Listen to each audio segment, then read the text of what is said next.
Okay. Karin Lind Helgadóttir og Hrefna Óttarsdóttir, stelpur. Krókurinn næst, Tindastóll. Karin, þú sagðir að vera sérstaklega gaman að horfa á krókinn. Af hverju? Og þegar krókarnir eru stórhættulegir í síkinni. Bara yfir höfuð? Já, alveg yfir höfuð, sko. Hrefna, þú veist eitthvað að tala um að hafa verið algjört must að fá sig hvað fyrir leiki. Já, það er kleinur og dómari. Mætu 100% til leiks.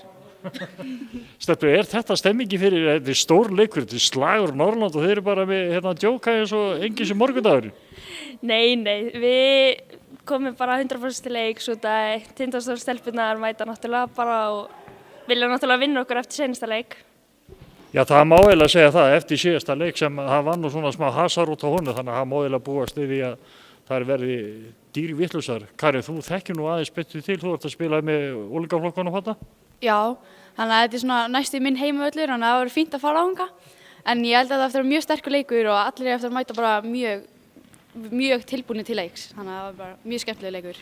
Það er að vera að bæta í hópinn og það er komin ný liðsmaður hjá hann, til dæmis Fanny Lind sem að spila hérna með okkur. Það er gríðarlega öflugur leikmaður. Já, þær eru búin að hækka smá meðalhæðina. Fanny og Karen og hvað heitir hún? Erna? Já, Erna. Erna líka komin. En það er óbreytt líð hjá okkur eða þið eru bara helmingi betur en síðast? Já, náttúrulega ég og Særós vorum ekki með seinast, þannig að þetta var bara bæði búin að bæta aðeins vissi, eða við vorum ekki búin að bæta vissi, við vorum ekki í leiknum. Þannig að það var gaman. Særós var bara til lengstar erlendis hjá Sólaströndi eða eitthvað? Já, ég skildi ekki sko. Nei. Klárar á leikinn? Já, alveg 100% klárar. Ætla að lofa okkur að komið 2 stig heim? Já, auðvitað. Gangi ykkur vel. Takk hérlega fyrir.